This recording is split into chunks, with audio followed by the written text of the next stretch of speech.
の虜になってしまえばきっとこの夏は充実するのもっともう戻れなくたって忘れないででも気持ちを伝えてしまえばいつかこの夢は覚めてしまうだろうな青い影が揺れる街角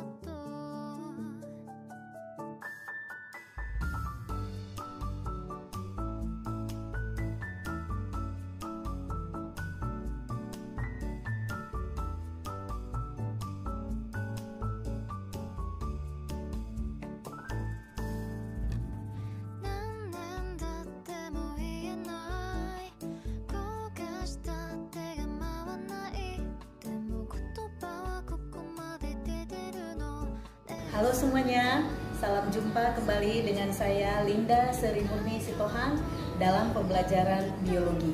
Kali ini kita akan belajar tentang materi sistem gerak.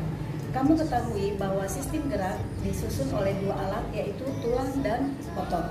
Nah, pada pertemuan ini kita akan membahas tentang otot. Mari kita bahas satu persatu. Fungsi otot pada kesempatan ini kita akan bahas juga, yaitu yang pertama sebagai alat gerak aktif karena dia dapat menggerakkan tulang. Kemudian yang kedua menopang dan mempertahankan postur tubuh kita, dan yang ketiga menghasilkan panas untuk mempertahankan suhu normal tubuh. Yang kedua kita akan membahas tentang karakter otot. Ada 3 karakter otot, yaitu yang pertama disebut dengan kontraksibilitas. Apa itu kontraksibilitas? Yaitu kemampuan otot untuk memendek. Kemudian sedangkan yang kedua adalah ekstensibilitas, yaitu kemampuan otot untuk memanjang. Yang ketiga elastisitas, yaitu kemampuan otot untuk kembali pada ukuran semula. Nah, yang ketiga kita akan membahas tentang struktur otot rangka. Yang ketiga yaitu struktur otot rangka. Otot rangka dibagi atas 3 area, yaitu kepala otot atau musculus caput, kemudian empal otot atau musculus venter, kemudian ekor otot atau musculus cauda. Nah, yang kepala otot dan ekor otot ini sering disebut dengan tendon. Tendon itu adalah otot yang melekat pada tulang. Tendon itu sendiri kita bagi atas 2 bagian, yaitu origo dan insersio. Origo adalah bagian kepala otot yang ujungnya itu tidak dapat bergerak ketika melakukan kontraksi. Sedangkan insersio adalah ujung tendon yang satu lagi yang dapat bergerak ketika melakukan kontraksi. Kemudian yang berikut itu empal otot. Empal otot itu adalah bagian tengah otot yang bentuknya menggembung. Nah, untuk selanjutnya coba perhatikan gambar berikut. Secara keseluruhan, otot dibungkus oleh jaringan ikat padat, disebut epimisium. Di dalam epimisium itu terdapat berkas serat otot, namanya fasciculus. Setiap fasciculus dibungkus oleh perimisium. Nah, satu fasciculus otot terdiri dari serat-serat otot yang dibungkus oleh endomisium.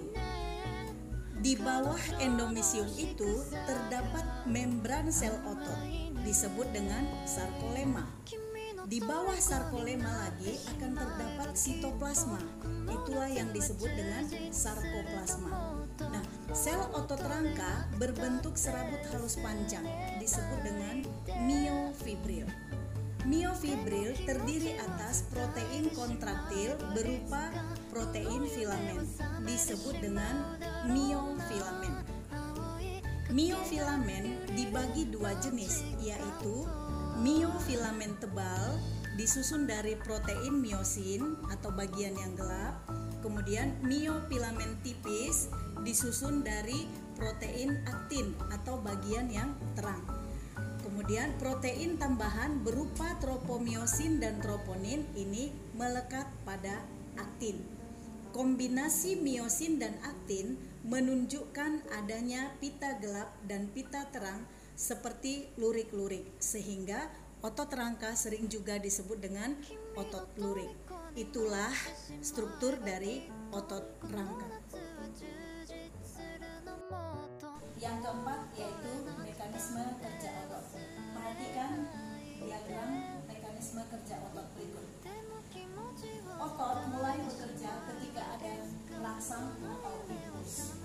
Rangsang menyebabkan senyawa penghantar berupa neurotransmitter yang bernama asetilkolin itu membebaskan ion Ca2 positif. Ion Ca2 positif yang bebas itu akan nempel di troponin, yaitu bagian dari aktin. Dengan menempel dia di troponin, sehingga struktur troponin dengan tropomiosin menjadi berubah. Perubahan ini mengakibatkan situs pengikatan aktin miosin terbuka. Terbuka maksudnya bukan terlepas, tetapi dia welcome. Untuk apa? Untuk melakukan hidrolisis. Hidrolisis dari apa? Yaitu hidrolisis ATP, yaitu menjadi ADP dengan P. Akibat hidrolisis ini, maka ada P atau fosfat yang bebas. Fosfat yang bebas ini akan mengaktifkan miosin. Nah, dengan aktifnya miosin ini, nanti akan terbentuk aktomiosin. Apa itu aktomiosin? Aktomiosin yaitu pengikatan antara aktin dan miosin. Artinya, kepala miosin nempel pada aktin. Apa yang terjadi kalau sudah terbentuk aktomiosin? Maka aktomiosin itu akan bergerak ke tengah atau ke bagian sarkomer, tepatnya nanti di bagian zona M. Itulah yang disebut dengan kontraksi. Seiring dengan waktu, maka P-nya itu sudah melemah dan kadar ion Ca2 positif sudah turun. Itulah terjadi peristiwa relaksasi atau kepala miosin lepas dari aktin. 5. Sifat kerja otot.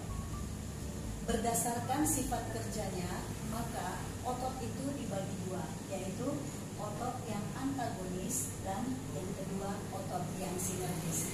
Apa itu otot antagonis dan otot antagonis adalah otot yang bekerja saling berlawanan sehingga menghasilkan gerakan yang berlawanan atau berbeda arahnya. Contohnya otot bisep dan otot trisep. Kalau otot bisep itu dia memiliki dua ujung atau dua tendon yang melekat pada tulang dan terletak di lengan atas bagian depan. Sedangkan otot trisep adalah otot yang memiliki tiga ujung atau tiga tendon yang melekat pada tulang dan terletak di lengan atas bagian belakang. Untuk mengangkat lengan bawah, otot bisep berkontraksi dan otot trisep berrelaksasi. Nah, sedangkan untuk menurunkan lengan ke bawah, otot bisepnya yang berrelaksasi dan otot trisepnya yang berkontraksi. Ada beberapa contoh gerakan antagonis pada tubuh, yaitu 1. Ekstensi dan fleksi, 2. Abduksi dan adduksi, ketiga, depresi dan elevasi. Yang keempat, supinasi dan pronasi. Kemudian yang kelima, inversi dan eversi. Sedangkan otot sinergis adalah otot yang saling mendukung kerja satu sama lain sehingga menghasilkan gerakan satu arah. Contohnya otot pronator teres dan otot pronator quadratus. Ini menyebabkan telapak tangan menengadah atau menelungkup. Contoh yang kedua yaitu otot-otot antar tulang rusuk yang bekerja sama-sama ketika menarik nafas. Ini pembahasan kita mengenai otot. Kiranya dapat bermanfaat dan sampai jumpa pada materi berikutnya.